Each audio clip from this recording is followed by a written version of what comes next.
자, 봅시다. 우리가 지난번에 어디까지 했죠? 4회 몇 번까지 했어요? 3회. 3회 5번? 이 사람들 다 또 기억을 못하는구만. 3회 우리 몇 번까지 했어? 5번 할 차례? 우리 되게 조그마하고 말아버렸군요, 그냥. 에라 모르겠다 그러고. 자, 5번부터 봅시다. 3회 5번. 자, 3회 5번 다음 역사서에 대한 설명으로 옳은 것은 요동에 별천지가 있으니 중국과 확연히 구분되도다. 큰 파도가 출렁거리며 산면을 둘러싸는데 북녘에는 대륙이 있어 가늘게 이어졌도다. 가운데가 사방 천리 땅 여기가 조선이니 강산의 형승은 천하의 이름이 있도다. 밭갈고 주 우물파며 평화로이 사는 예의의 집 중하인의 이름을 지어 소중하하래. 자, 첫 번째 줄에 요동에 별천지가 있고 중국과 구별된다라는 표현에서 제왕운기임을 알 수가 있죠. 제왕운기라고 하는 책은 이승유가 충렬왕 때 쓴 책이고요. 자, 이 책은 중국과 우리 역사를 대등하게 인식했다. 중국사와 우리 역사를 대등하게 인식하고 있다. 이게 가장 대표적인 의의가 되겠죠. 자, 그리고 단군의 건국설화 적고 있고요. 단군의 건국설화를 적고 있고, 그 다음에 요거는 서사시, 시의 형식으로 되어 있죠. 운기니까. 자, 그럼 1번 유교의 도덕적 합리사관에 입각해서 저술한 책이다. 삼국 사기가 되겠죠. 우리 역사를 중국사와 대등하게 파악하는 자주성을 나타내었다. 네, 정답은 2번. 3번 신화와 설화 그리고 야사나 향가를 수록하여 사료적 가치가 풍부하였다. 자, 사료적 가치가 풍부하였다. 설화나 야사, 삼국, 유사. 자, 4번에 건국 영웅의 업적을 칭송한 일종의 민족 서사시였다. 동명왕편. 동명왕편은 주몽에 관한 글이죠. 자, 그래서 여기서는 정답 2번 찾으시면 되겠네요. 자, 6번 봅시다. 다음 고려시대의 역사적 사실들을 시대순으로 바르게 나열한 것은 6번에 자, 외관이 편찬되지 않은 속궁과 향, 부곡, 소 등의 과거 합격자를 간무로 파견했다. 자, 간무가 파견되기 시작한 거, 간무는 임시 수령이죠. 예종 때. 자, 군공을 세워 첨설직을 가지게 된 자들이 나타나게 되었다. 첨설직은 실직은 없는 산직, 명예직을 말하는 거고요. 이거는 이제 고려 말에, 그래서 공민왕 때, 고려 말 공민왕 때쯤에 그런 명예직. 자, 그 다음 디귿, 12목을 설치하고 지방관을 파견했으며 지방 중소 호족을 향유로 편입시켰다. 성종. 자, 전국을 5도 양계 경기로 나누고 3경 4도호부 8목을 비롯한 군현 진을 두어 지방제도를 완성. 자, 지방제도를 5도 양계로 완성한 건 현종. 자, 그럼 이걸 순서대로 해라 이 말이죠. 그래서 제일 처음에 디귿, 그 다음에 리을, 그리고 예종, 니은 이렇게 되겠네요. 자, 순서대로 하면은 성종, 그 다음에 현종, 그리고 예종, 공민왕 이렇게 되겠죠. 현종 같은 경우는 거의 한 몇 세기냐? 11세기 초. 그 다음에 예종 같은 경우는 거의 한 12세기 초. 요 정도. 그 다음에 성종은 뭐 10세기 말. 그 다음에 공민왕은 뭐 14세기니까 여러분 다 알죠? 그래서 혹시 왕은 아는데 순서를 모르면 안 된다라고 하는 거죠. 정답은 3번. 7번에 고려시대 토지제도에 대한 설명으로 옳은 것은 자, 문종 때 경정전시관은 전현직 관리를 대상으로 전지와 시지를 지급하였다. 자, 일단 시정전시과. 자, 시정전시과가 경종. 시정전시관은 인품과 간품을 반영하죠. 기준으로 한다. 자, 그 다음에 개정전시관은 목종. 자, 목종 때는 인품은 빼고 관품만을 기준으로 하죠. 자, 그 다음에 경정전시관은 문종 때 완성됐고요. 자, 그 다음에 이 경정전시관 때는 현직. 관리에게만 나눠주도록 되어 있고요. 자, 가장 이제 기본이 되는 그런 기준만 한번 써봤어요. 자, 1번부터 봅시다. 문종 때 경정전시관은 자, 전현직 관리를 대상으로 전지와 시지를 지급했다. 일단 전시과라고 하는 게 전지와 시지를 지급하는 건 당연하고요. 하지만 문종 때 경정전시과에서는 현직 관리에게만 지급하죠. 그래서 1번 틀렸고 2번 무신집권기에 경기 8현의 토지를 관료들에게 지급하는 녹과전을 시행했다. 자, 이렇게 전시과 제도가 실시가 되다가 요 전시과 제도가 다 붕괴된 거는 무신집권기예요. 자, 무신집권기에 전시과 제도가 붕괴되고 자, 그러면 무신집권기 이후에는 관리들한테 녹봉, 월급을 뭘로 줬냐면 문종 때부터 실시된 녹봉으로 나눠주게 되죠. 자, 하지만 녹봉을 관리들한테 월급으로 나눠줘야 되는데 이 녹봉이 부족해지게 되자 그러자 실시하게 된 제도가 녹과전이에요. 자, 이 녹과전의 특징은 경기 8현의 토지만 나눠준다. 자, 그래서 2번 최씨 무신정권기에 경기 8현의 토지를 관료들한테 지급한 녹과정을 시행한 게 아니라 이 녹과전을 실시하게 된 건 원종 때. 원종은 원간섭기가 시작된 때죠. 그래서 2번도 틀렸고 3번 경종 때 만들어진 전시과 제도는 관등의 고화와 인품을 함께 반영하여 토지를 지급했다. 자, 경종 때 마련된 전시과라고 했으니까 시정전시과를 얘기하는 거고 여기에서는 관등의 고화와 그 다음에 인품까지 함께 반영하고 있다. 네, 정답은 3번. 4번 목종 때 개정전시과는 한회가를 폐지하고 무산계 전시과와 별사전을 새롭게 자 추가하였다. 거기 보시면 목종 때 개정전시과가 아니라 나머지 뒤에 모든 설명은 경정전시과에 대한 설명이에요. 그래서 문종 때 경정전시과에서는 한회가를 폐지하고 무산계 전시과와 별사전을 새롭게 추가했다. 라고 고치면 맞아요. 무슨 말인지 알겠죠? 그 동그라미 4번에서는 문종 때 경정전시과로 바꾸면 다 맞는 설명이다. 자, 그래서 정답은 3번 찾으시면 되죠. 자, 8번 볼까요? 가 인물에 대한 설명으로 옳은 것. 인종 4년 대부분 신하들은 사대를 할 수 없다고 주장했다. 그러나 가는 말했다. 옛날에 금의 소국으로 거란과 금은 소국으로 거란과 우리를 섬겼다. 그러나 하지만 지금은 갑자기 강성해져서 거란과 송을 멸망시키고 정치적 기반을 굳건히 함과 동시에 군사력을 강화하였다. 작은 나라가 큰 나라 섬기는 것은 선왕의 법도이다. 마땅히 먼저 사신을 보내어 예를 닦는 것이 옳다. 인종이 이 건의를 받아들였다. 자, 인종 때 어디를 사대하자는 얘기냐면 여진을 즉 금나라를 사대하자라고 하는 주장을 했던 사람이 누구냐라고 물어보는 거죠. 이 당시에 이자겸이가 이 얘기를 수용을 하게 되죠. 자, 그러면 가 인물은 누구냐라고 했을 때 이자겸.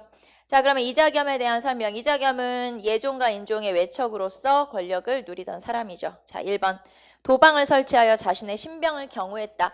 도방을 설치한 사람으로는 경대승도 있고요. 그 다음에 최충원도 도방을 부활시키게 되죠.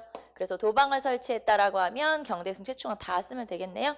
자, 신기군, 신보군, 항마군을 편성해서 북방민족을 격퇴했다. 신기군, 신보군, 항마군을 합치면 별무반. 그럼 별무반을 편성한 사람은 윤관, 그리고 왕으로 하면 숙종. 풍수지리서를 내세워 수도를 서경으로 옮길 것을 주장했다. 자, 서경천도 운동을 벌인 사람이 묘청. 자, 왕이 되기 위해서 척준경과 함께 난을 일으켰다. 이자겸의 난이죠. 그리고 여기서는 척준경 기억하시면 되고요. 자, 이 척준경을 제거한 게 이제 정지상. 그리고 나중에 그러니까 척준경이 나중에 이자겸을 탄핵하고 정지상이 척준겸을 탄핵하면서 결국에는 실패로 끝나게 되죠. 그래서 이자겸의 난. 자, 정답은 4번. 자, 밑줄친 내가 즉위했던 시기에 사실로 옳은 것. 상황이 어려서 무릇 좋지 않은 바는 무릇 모두 대신에게 맡겨 논의 시행하였다. 지금 내가 명을 받아 왕통을 계승해서 군국서무를 아울러 모두 처리하며 조정에 의해 제도를 모두 복구한다. 지금부터 형주의 사윤수를 제외한 모든 서무를 6조가 각기 그 직무를 담당해 직계 한다. 자, 여기서 상황이 어려서 그러면 어린 상황을 제거하고 왕된 세조를 얘기하는 거고 세조가 맨 마지막에 6조를 각각 그 직무를 담당해 직계해라. 자, 그럼 6조를 중심으로 지금 정치를 다시 개편을 한 거죠. 6조 직계제. 자, 6조 직계제라고 하는 건 왕권을 강화하기 위한 정책이다라는 걸 알 수가 있고요. 자, 여기서 내가, 나, 세조 때의 사실로 옳은 것은 1번. 시전을 감독하는 관서인 경시서를 평시서로 개편했다. 이게 세조. 정답은 1번. 2번. 공법을 실시하여 전세를 낮추고 세금을 공평하게 했다. 자, 공법을 실시한 왕은 누구예요? 세종. 그럼 여기서 공법은 연분구등법과 전분육등법이 되겠죠. 연분구등법, 전분육등법. 자, 그 다음에 3번. 경국대전의 편찬을 마무리하고 반포했다. 경국대전이라고 하는 건 세조에서부터 편찬하기 시작해서 성종 때에 마무리된 거죠. 자, 4번. 호패를 실시하고 호패법을 실시하고 사관원을 독립시켰다. 태종. 자, 정답은 1번. 10번. 자, 가에 대한 설명 옳은 거? 백성을 교화하고 풍속을 이룩하는 데 있어서 가보다 좋은 것은 없습니다. 여씨는 한 사람의 개인으로서 천하의 확대하여 시행하지 못하고 다만 일개 고을에서 시행했습니다. 지금 마땅히 그 규모를 크게 세우소서 하니 상이 그에 따랐다.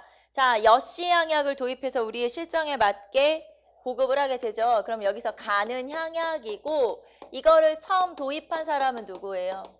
조광조. 그래서 여기서 지금 조광조가 중종 때 향약을 보급합시다 라고 제시하고 있죠. 하지만 조광조가 기묘사화에 연루돼서 제거되면서 결국에는 이게 제대로 되지 못하고 결국에 전국적으로 확대시킨 사람은 이왕과 이이가 되겠죠. 자, 이왕은 예안향약이라고 하고요. 그 다음에 이이는 해주향약, 서원향약을 만들게 되죠. 그래서 향약. 자, 그러면 향약에 대한 설명 옳은 것 1번. 선현에 대한 제사와 후진 양성을 담당했다. 요건 서원. 자, 제사와 후진 양성이면 교육이잖아요. 제사와 교육을 다 담당했던 건 서원. 자, 주세붕이 최초로 설립했다. 주세붕이 처음 설립한 건 백운동 서원. 그래서 이것도 서원. 지방 유력자가 농민을 수탈하는 도구가 됐다. 결국에는 지방에 영향력을 행사하는 기구이지만 이게 너무나 향촌에서 사림의 영향력을 강화하는 기구이기 때문에 나중에는 백성을 수탈하는 도구로 사용하기도 해요. 그래서 3번 정답. 4번.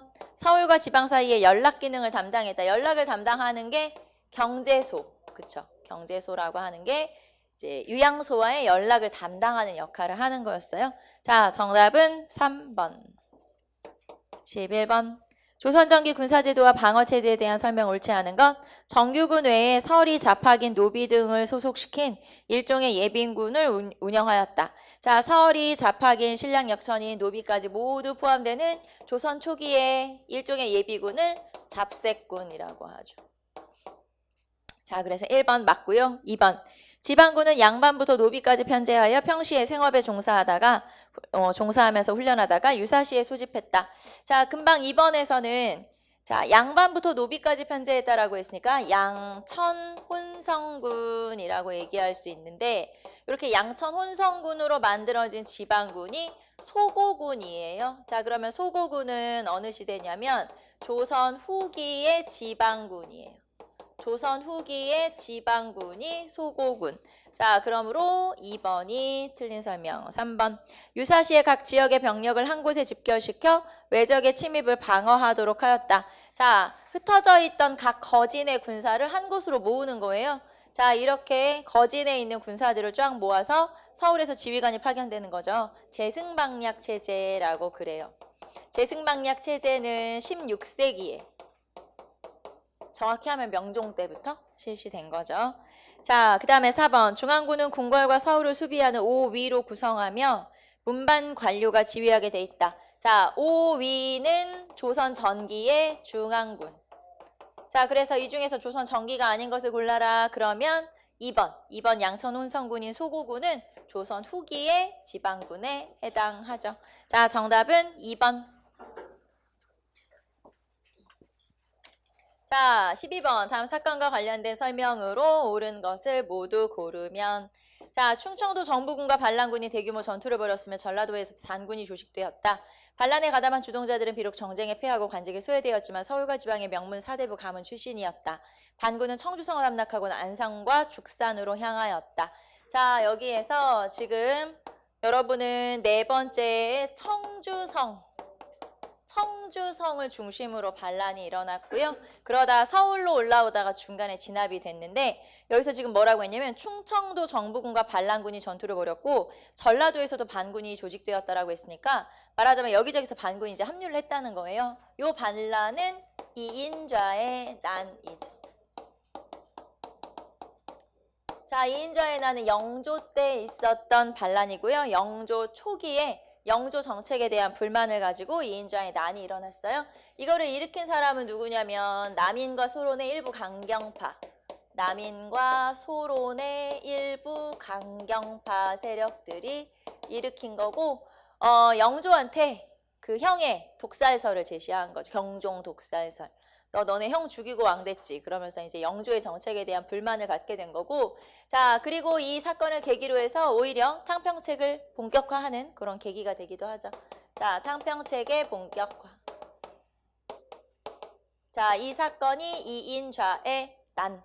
자, 여기서 이제 하나 여러분이 기억해야 될 건 아까 제가 뭐라고 했었냐면 서울로 올라가다가 중간에 진압됐다고 했어요. 그래서 이 조선시대 반란 중에서 서울까지 이제 쉽게 말하면 진격을 했냐 안 했냐 이렇게 물어보는데 서울까지 간 건 이괄의 난밖에 없다고 했죠. 요거는 이제 중간에 진압됐다라는 거. 자, 그럼 기억. 소론 및 남인의 일부 강경파가 주동이 됐다. 네. 2번 니은 탕평책을 추진하는데 명분을 제공해서 이때부터 탕평책이 본격화됐다고 했죠. 기억 니은 맞고요. 디귿. 반란군이 한양을 점령했다. 한양을 점령 못했다고 했어요. 한양까지 점령을 못했다. 자, 그다음에 리을. 정부는 난에 가담하였다는 이유로 북도 유향소를 폐지했다. 유향소를 폐지한 거는 이시해의 난. 그렇죠. 이시해의 아니에요. 요거는 세조. 한참 전에. 그래서 일단 청주 중심으로 반란, 그다음에 노론과 소론의 남인과 소론의 일부 강경파들이 그리고 탕평책을 본격화하는 계기가 되었다라는 거 알아두시면 되겠고요. 한양을 점령하지는 못했다. 한양을 점령한 건 이괄의 난이라고 했죠. 자, 정답 1번. 자, 13번. 가상인에 대한 설명으로 옳은 것. 가는 상품을 판매하는 일보다 난전을 잡는 일을 일삼고 있다. 때문에 지방민이 가져오는 조그만 물건을 사고 팔아 입에 풀칠하는 서울 영세상인들은 장차 거래가 끊어질 형편이다. 고관들 가운데 난전의 난잡함을 염려하는 사람이 있으나 그것은 가가 금난정권 행사함으로써 일어난 폐단을 모르고 하는 말이다. 자, 가가 금난정권 행사에서 문제가 더 많아. 그러면 금난정권 행사하는 사람이 누구예요? 시전상인이죠. 그래서 가는 시전. 자, 1번. 상단을 조직해서 자신들의 이익을 지키고 단결을 유지했다. 상단, 조직을 가지고 있었고 나라로부터 허가받은 상인이고 보부상.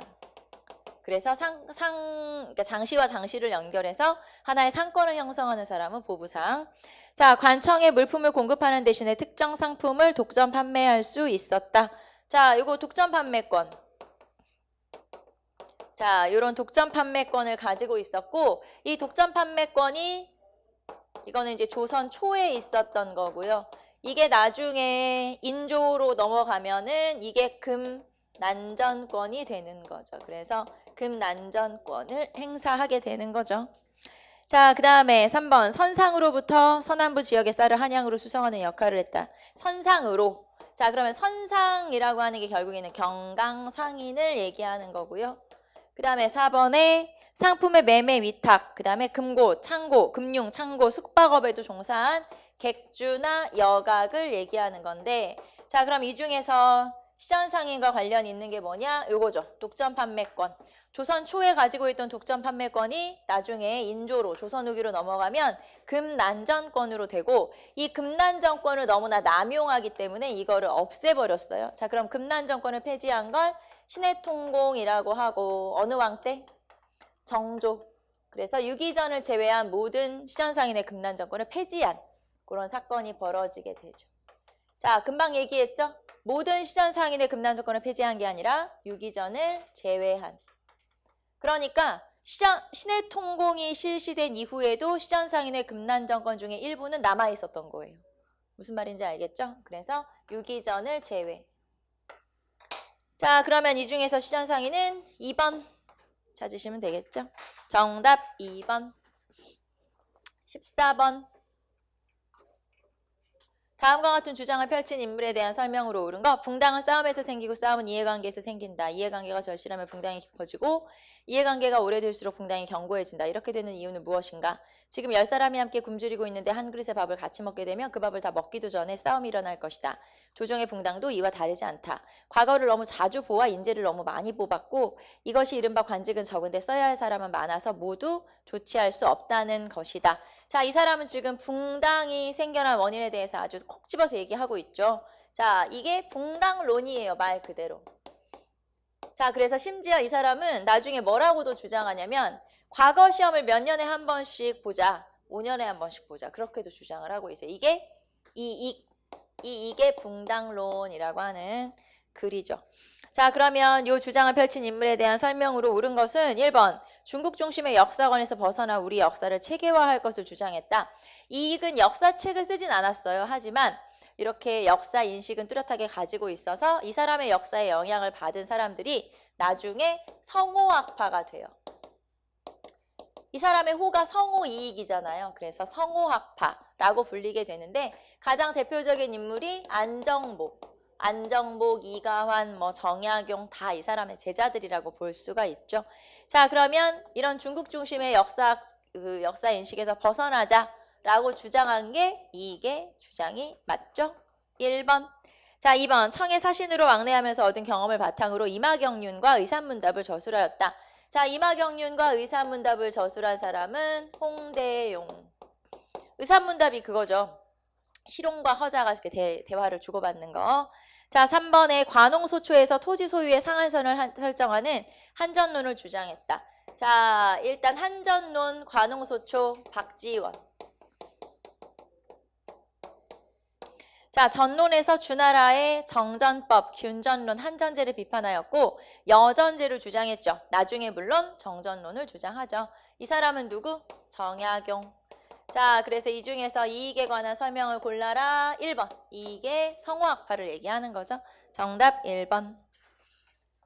자, 15번에 다음 상소문이 올려질 당시에 국내외 정세로 오른 건 우리나라가 아시아의 중립국이 된다면 러시아를 방어할 수도 아시아의 국가들을 서로 보존할 수도 있을 것이다. 오직 중립만이 우리를 지키는 방책인데 우리 스스로가 제창할 수도 없으니 중국에 청하도록 하자. 그래서 뭐가 되자? 중립국이 되자.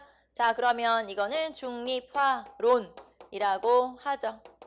자, 이렇게 중립화론이 제시된 거는 갑신정변 이후에 조선을 두고 여러 나라들이 관심을 많이 가질 때 그래서 1885년 요 즈음에 중립화론이 제시되고요. 이렇게 중립화론을 제시한 사람은 2명이죠. 따로따로. 한 명은 육일준.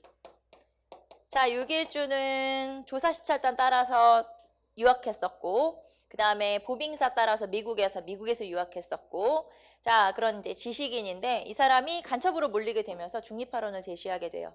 자, 그리고 부들러는 독일의 부영사, 그러니까 독일의 외교관인데 이 사람도 중립화론을 제시하게 되죠. 자, 그러면 요 상소문이 올려질 당시의 상황이니까 85년이잖아요. 자, 그러면 1번 봅시다. 자, 영국이 러시아 견제를 명목으로 거문도를 불법 점령했다. 자, 이거를 우리가 거문도 사건이라고 하고 거문도 사건이 일어난 시기가 1885년 그리고 1887년. 자, 여러분은 끝나는 시기까지 같이 체크 한번 해두세요. 자, 요 앞에 어떤 일이 있었냐면 제가 쭉 써볼게요. 갑신정변이 있었어요. 요 사건 전에 갑신정변이 일어났고 갑신정변이 일어나면서 청의 내정 간섭이 심화돼요. 청나라의 내정 간섭이 심화되자 조선에서는 청을 좀 견제하기 위해서 러시아를 끌어들여요. 그래서 조러 통상 조약을 체결해요.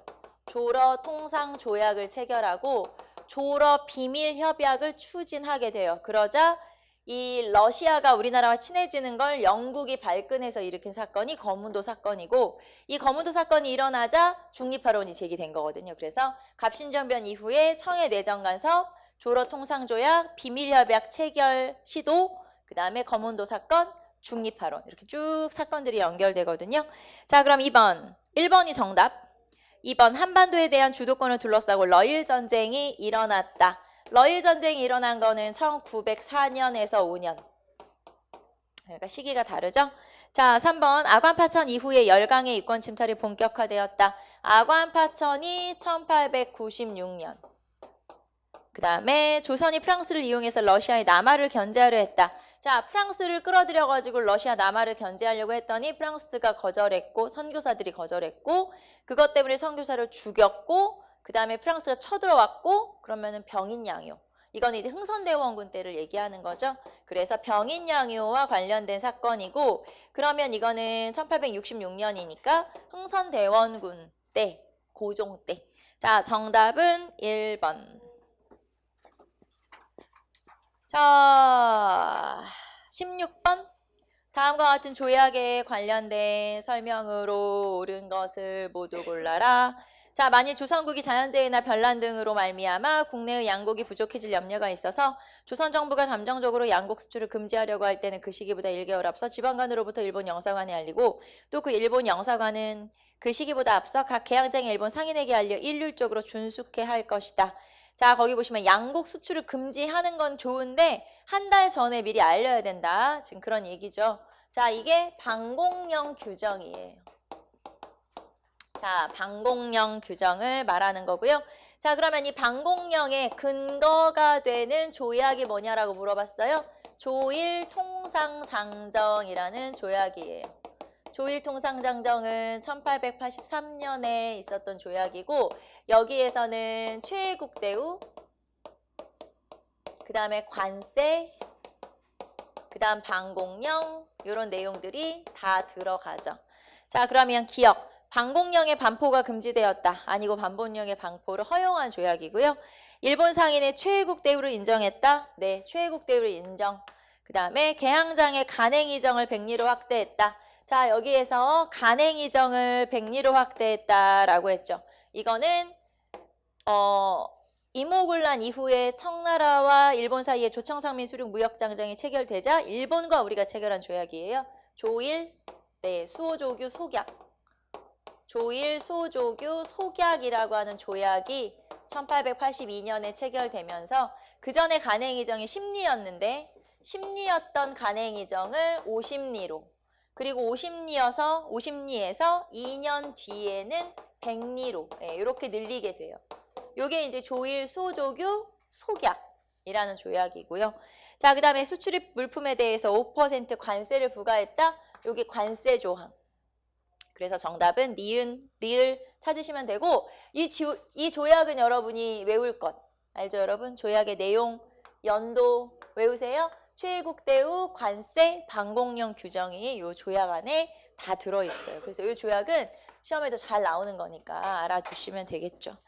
자, 그래서 정답 4번.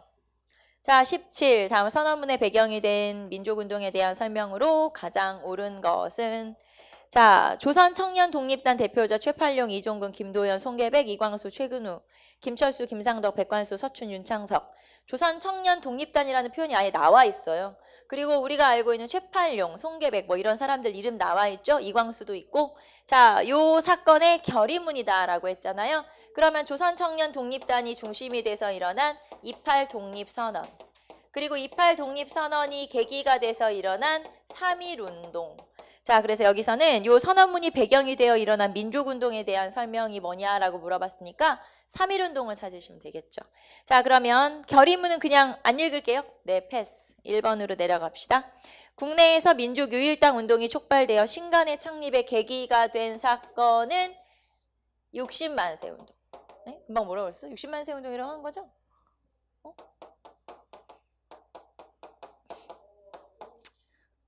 그래도 우리 학생들이 대답은 하네.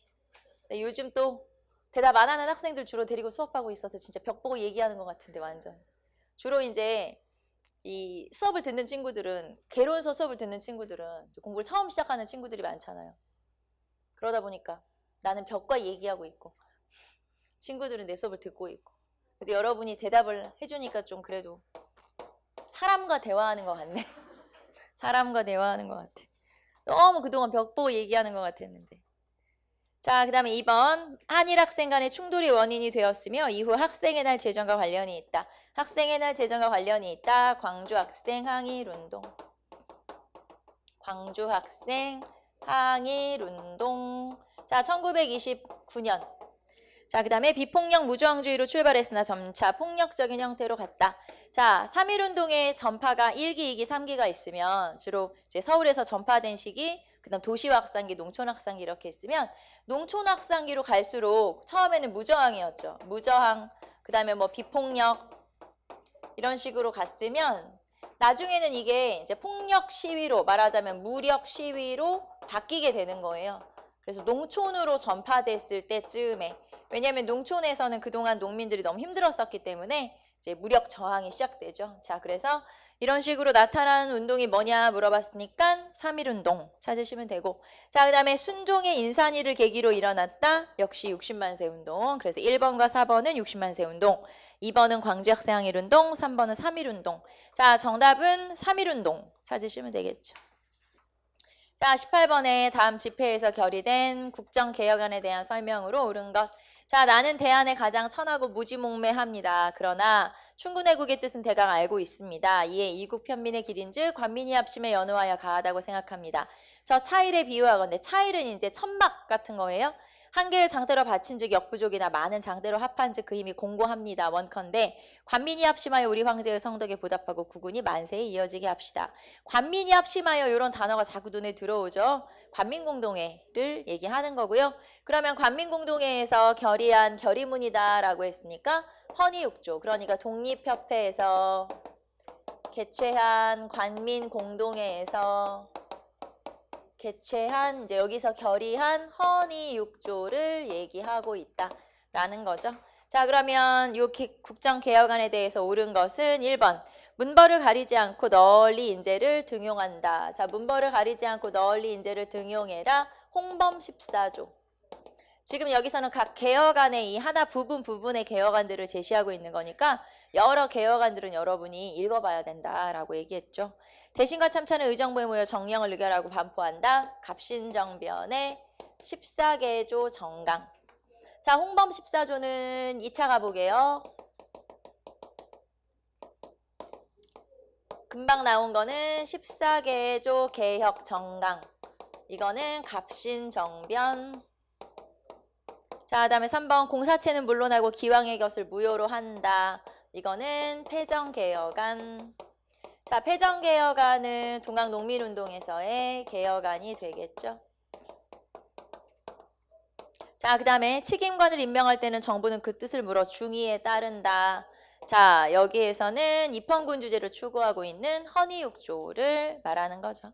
자, 그래서 정답은 4번. 자, 19번 다음 성명과 관련된 설명으로 옳지 않은 것. 쌍방은 이러한 합의사항을 추진시킴과 함께 남북 사이의 재반 문제 해결을 개선 해결하며 또 합의된 조국 통일의 원칙에 기초하여 나라의 통일 문제를 해결할 목적으로 이후락 부장과 김영주 부장을 공동위원장으로 하는 남북조절위원회를 구성하기로 합의했다. 자, 다른 거 아무것도 모르더라도 맨 마지막에 남북조절위원회를 보고 아, 이게 뭐구나라는 걸 찾아야 돼요.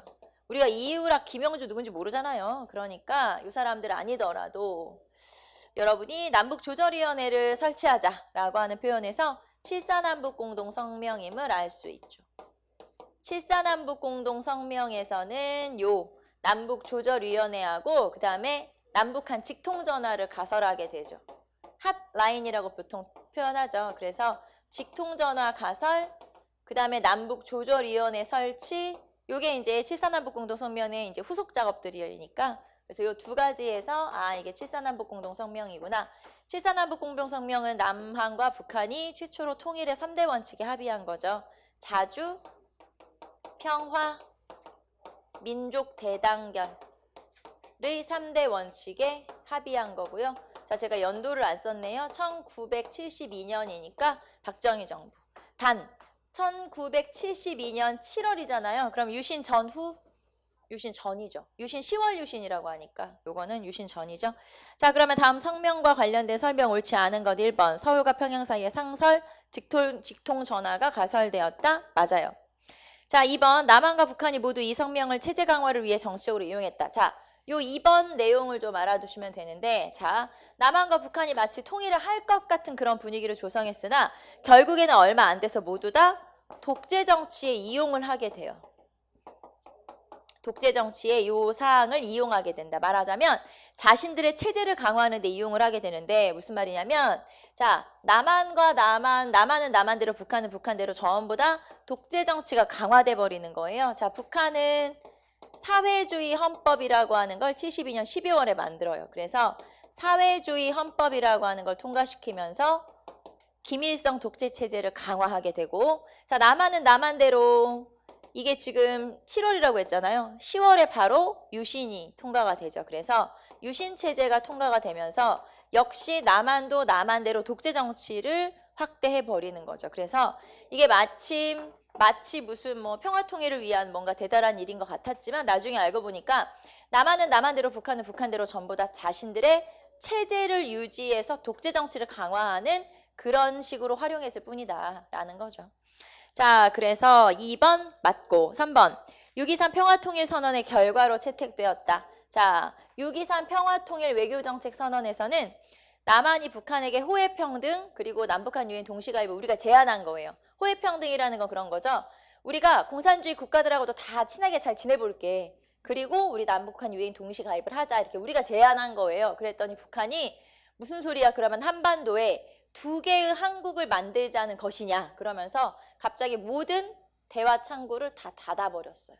그래서 우리가 제안한 건데 북한이 다 거절해버린 게 바로 이 6.23 선언이고 6.23 선언은 73년 그러니까 7.4남북 공동성명 다음 해에 있었던 거죠. 자, 3번 질문 다시 보시면 6.23 평화통일 선언의 결과로 채택된 게 아니라 요 다음 해에 있었던 사건이에요. 자, 그래서 원인 결과가 아니죠. 네, 정답은 3번. 자, 남북한 당국이 최초로 통일과 관련하여 합의를 발표했다? 네, 3대 합의에 발표한 거죠. 정답 3번. 자, 20번에 다음 사건들을 시기순으로 바르게 나열해라. 자, 3.1민주 구국선언이 1976년. 3.1민주 구국선언은 유신에 반대한 운동이죠. 그래서 재야 인사들이 이 사람들이 모여서 뭐 하면은 막 감시하잖아요. 그러니까 명동성당에 모였어요. 그래서 명동성당에 모여서 마치 누구 결혼식인 것처럼 모였어요. 그래가지고 여기 모여서 결국엔 시국선언을 발표하게 된 거예요. 그 결혼식은 없는 거죠. 가상 결혼식 같이 그런. 자, 그 다음에 김대중 납치 사건. 자, 김대중을 납치해서 죽이려고 했으나 CIA가 먼저 찾아냈다고 했죠. 1973년에. 자, 디귿, YH 무역 사건. 이제 여기서부터 유신이 무너지기 시작하죠. 그래서 1979년. 그 다음에 국가보위비상대책위원회가 1980년 5월 31일인데 이 국가보위비상대책위원회는 이렇게 보시면 돼요. 자, YH 무역 사건이 있었고 YH 무역 사건이 일어나면서 김영삼이 제명되죠. 그리고 김영삼이 제명되자 국회의원이었던 그 당시 신민당 총재였던 김영삼이 제명되자 자, 이 김영삼의 근거지인 부산과 마산에서 시위가 일어나요. 부마 항쟁이 일어나죠. 그랬더니 여기를 어떻게 진압할 것인가를 두고 이제 청와대 내부에서 갈등이 생기고 결국에는 김재규가 박정희를 죽이는 사건이 벌어지죠. 요거를 12.6 사태라고 하죠. 자, 그러면 12.6 사태 이후에 다시 군인이 또 등장하잖아요. 그게 바로 12.12 사태. 자, 그러면 12.12 사태가 일어나면서 이제 전두환이 정권을 차지하는데 이 사람은 유신을 없앨 생각도 없었고 계속 독재 정치를 하고 싶은 거잖아요. 말하자면. 그러면서 오히려 계엄령을 확대하고 정치인들을 탄압을 하기 시작했어요. 그러자 여기저기서 막 시위가 일어나는데 요거를 서울의 봄이라고 그래요. 서울의 봄이 그래서 1980년 5월이고 자, 이 서울의 봄을 막 진압하는 과정에서 특히 어느 지역에 대한 과잉 진압을 하게 돼요. 그게 광주죠. 그게 이제 5.18 민주화 운동이 일어나는 거예요. 지금 제가 쭉 설명했죠. 요게 이제 유신이 무너지는 과정에서 79년, 그 다음에 서울의 봄은 이제 80년으로 넘어왔겠죠. 그런데 요 광주 민주화 운동을 1980년 5월 27일 날 이제 광주 도청을 점거하고 있던 시민들을 과잉 진압을 해버려요. 그리고 나서 이제 시민들을 완전히 진압한 후에 이 신군부 세력이 정권을 완전히 장악하고 설치한 게 국보위, 여기 나오는 국가보위비상대책위원회. 그러니까 국가보위비상대책위원회를 설치했다는 건 5.18을 진압한 후예요. 말하자면 5.18 진압 후에. 그래서 요거는 5월 30일이다라고 쓴 게 바로 31일이 바로 그거예요. 5.18 진압, 완전히 진압 후에. 자, 그래서 80년 5월이죠. 자, 그럼 순서대로 해라라고 했으니까 니은, 기역, 디귿, 리을 요렇게. 그래서 정답은 2번이고 여러분하고 유심 분계 과정 다시 한번 정리를 좀 해봤어요. 자, 이제 사회로 한번 넘어가 보도록 할까요?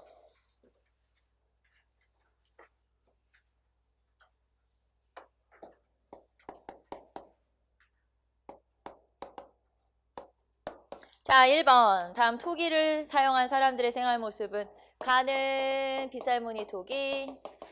자, 나는 뭔가요? 빗살무늬 토기는 신석기고 나는 자, 이렇게 입술이 뚱뚱한 토기가 더띠 토기. 더띠 토기는 철기.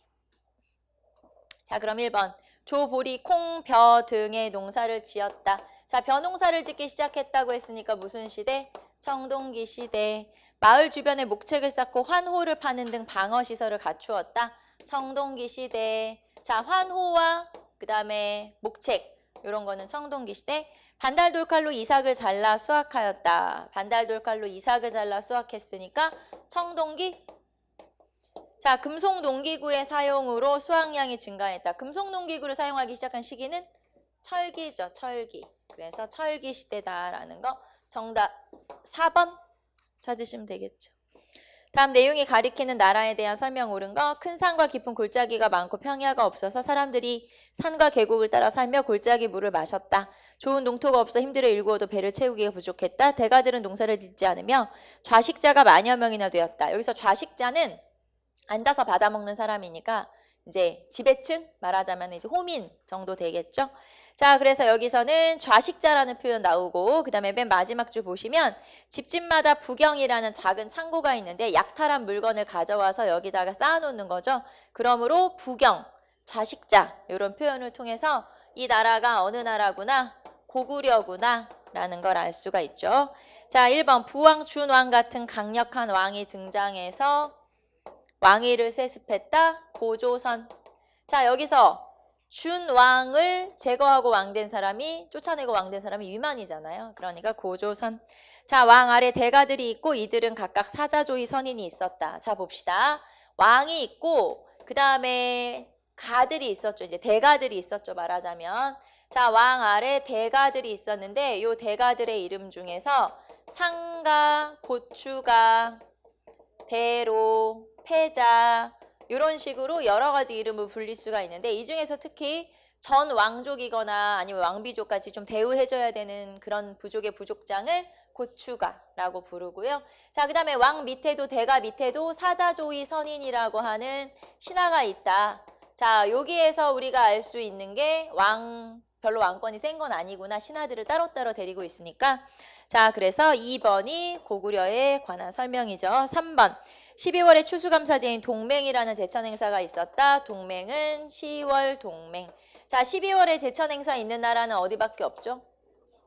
부여. 부여는 수렵사회의 전통이 남아있어서 12월에 제천 행사가 있었죠.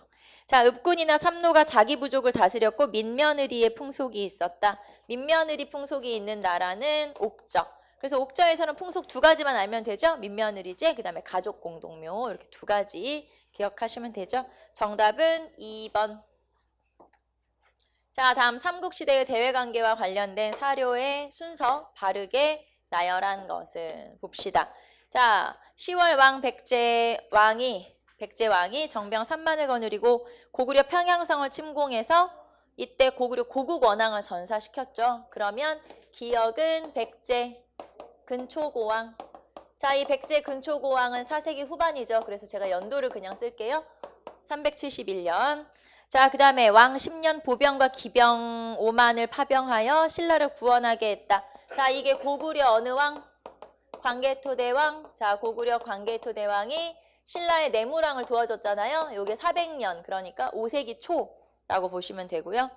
자, 9월 왕이 군사 3만 명을 거느리고 백제를 침략하여 한성을 함락시켰다. 자, 이때 고구려 장수왕이 한성을 함락했고 이때 계류왕이 전사하고 문주왕은 급하게 수도를 웅진으로 선도하죠. 475년 5세기 후반. 자, 그 다음에 백제왕 모대가 사신을 보내 혼인을 청하며 신라왕 이찬 비지의 딸을 보냈다. 신라 소지왕이 귀족의 딸을 왕비로 이제 보내게 되죠. 그래서 혼인동맹을 체결하죠. 그러면 신라와 백제 사이에 결혼동맹이 체결됐다라고 하는 건 4세기 말이에요. 그래서 493년이 되겠죠. 자, 그러면 순서대로 하면은 기역, 니은, 디귿, 리을 순서대로네요. 정답은 1번. 체크하시면 되고, 제가 연도를 좀 구체적으로 썼는데 이 연도는 물론 여러분이 그냥 4세기 후반, 5세기 초, 그 다음에 5세기 후반, 5세기 말 이렇게 해서 기억해도 상관은 없지만 정확하게 연도를 지금 이 사건들은 워낙 많이 나오는 사건이고 중요한 사건들이기 때문에 그냥 알고 있으면 훨씬 여러분 문제 풀기 좀 수월해요. 쉬워요. 그냥 알고 있는 게 이거는 좀 편하죠. 이 전 근대사에서도 주요 연도를 여러분이 기억하고 있으면 훨씬 문제 풀기 쉽거든요. 그래서 굳이 막 이게 법흥왕이냐 진흥왕이냐 이게 성왕이냐 다 똑같은 6세기지만 시기가 조금씩 다르잖아요. 그래서 그런 것들은 차라리 연도를 기억하고 있으면 훨씬 문제 풀기가 쉬워요. 고민할 필요가 없기 때문에. 그래서 주요 사건들이 있으면 제가 여러분한테 연도를 써드릴 테니까 그런 것들은 기억을 하는 게 훨씬 문제 풀기 좋다. 뭐 같은 6세기라도 법흥왕이 먼저냐 성왕이 먼저냐 진흥왕이 먼저냐 고민할 필요가 없어요. 그냥 연도를 알고 있으면. 그래서 여러분이 이렇게 중요 사건들은 앞으로 연도를 써드릴 테니까 한번 봐두시면 되죠. 자, 그 다음에 밑줄 친 그의 재위 기간에 있었던 사실로 옳은 것. 대조영이 죽으니 고왕이라 했다. 고왕의 아들은 그가 왕위에 올라 영토를 크게 개척하니 동북의 모든 오랑캐들이 겁을 먹고 그를 섬겼다. 연호를 인안으로 고쳤다. 자, 대조영이 여러분 고왕인 거 알죠? 그래서 나라를 처음 세운 발해를 세운 왕이 대조영. 자, 우리는 연호까지만 한번 체크해 볼게요. 대조영의 연호가 뭐였어요? 천통. 자, 그 다음에 무왕. 자, 무왕의 이름이 대무예. 대무예의 연호가 인안이죠. 자, 그 다음에 문왕. 대흠무. 자, 대흠무 때의 연호가 대흥 그리고 보력. 대흥과 보력 연호를 사용했죠. 자, 그 다음에 9세기의 선왕 때, 전성기 때 선왕 때는 대인수. 그래서 건흥. 이렇게 연호를 사용했다. 그래서 주요 왕하고 연호하고 알아두시면 되겠죠. 자, 그러면 그는 누구냐면 여기서 무왕을 말하는 거죠. 자, 1번 신라와 친선관계를 도모하여 사신을 교환하였다. 자, 신라와 친선관계를 도모해서 사신을 교환한 왕은 문왕. 그래서 당과 신라와 사이가 좀 좋아지는 시기는 문왕 때 8세기 후반. 당의 산둥반도 덩저우 지방을 공격하였고 요서 지방에서 당과 격돌하였다. 이게 무왕. 그래서 당과 신라와 사이가 별로 안 좋았고 특히 당을 쳐들어갔죠. 산둥반도 덩저우 지방을 장문유를 시켜서 쳐들어가서 등주 자사 위준을 죽였다라고 하는 게 무왕 때. 자, 그 다음에 3번 수도를 상경 용청부로 옮기고 삼성육부의 중앙정치 제도를 마련했다. 자, 수도를 상경으로 옮겼죠. 중경에서 상경에서 그 다음에 동경까지 옮겨가게 돼요. 자, 그리고 삼성육부의 체제를 정비한 왕이 문왕. 대부분의 말갈족을 복속시키고 요동진출. 자, 요동진출 또는 최대 영토 이렇게 나오면 선왕. 자, 그래서 이 중에서 무왕을 찾아라 라고 했죠. 정답은 2번. 자, 밑줄 친 그의 정책으로 옳은 것을 고르면 최근에 발견된 그의 동상은 황제를 상징하는 통천관을 쓰고 있어 위용을 느낄 수 있다. 고려사에 의하면 그는 19년 동안 노심초사한 끝에 사마를 통일하였고 왕위에 26년간 있었으며 후손들의 감정과 욕심으로 왕조의 질서가 문란할 것을 근심하여 훈요 뭘까요? 훈요 10조. 그렇죠. 훈요 10조를 남겼다. 자, 그러면 이 왕은 누구예요? 태조 왕건이 되겠죠. 태조 왕건의 동상이 발견된 거예요. 북한에서 몇 년 전에. 그래가지고 크기가 한 1m쯤 되는, 생각보다 꽤 크죠. 1m쯤 되는 동상이 발견됐는데 그래요. 자세한 얘기는 해줄 수가 없고 아무튼 발견됐어. 그래서 어떻게 알았냐면 이게 약간 불상처럼 만들어진 그런 조각상이었던 거예요. 그래서 그러면은 왕건하고 불상하고 뭔 상관이냐. 그런데 약간 고려시대는 불교 국가니까 왕을 약간의 신격화? 약간 이제 그런 느낌이라고 보시면 돼요. 그래서 이게 발견이 됐고 기록에 의하면 어디쯤 묻었다라는 기록이 있대요. 그래서 그 근처에서 발견이 됐기 때문에 이걸 이제 왕건상으로 그렇게 인정하고 있죠. 그래서 지금 북한에 있으니까 우리는 이제 볼 수는 없었지만 어쨌든 그런 왕건상이 아마 여러분 책에 사진에는 실려 있을 거예요. 자, 그럼 그의 정책으로 옳은 것을 골라라. 1번. 자, 과거제를 통해서 관리를 등용했다. 과거제를 실시한 건 광종. 전시과 제도를 마련하여 시행했다. 처음으로 전시과 제도를 실시한 건 경종. 그 다음에 지방 통제를 위해서 사심관 제도를 실시했다. 사심관 제도, 기인 제도 이런 제도를 실시했죠. 태조. 12목에 상주하는 지방관을 파견하기 시작했다. 성종. 자, 그래서 정답은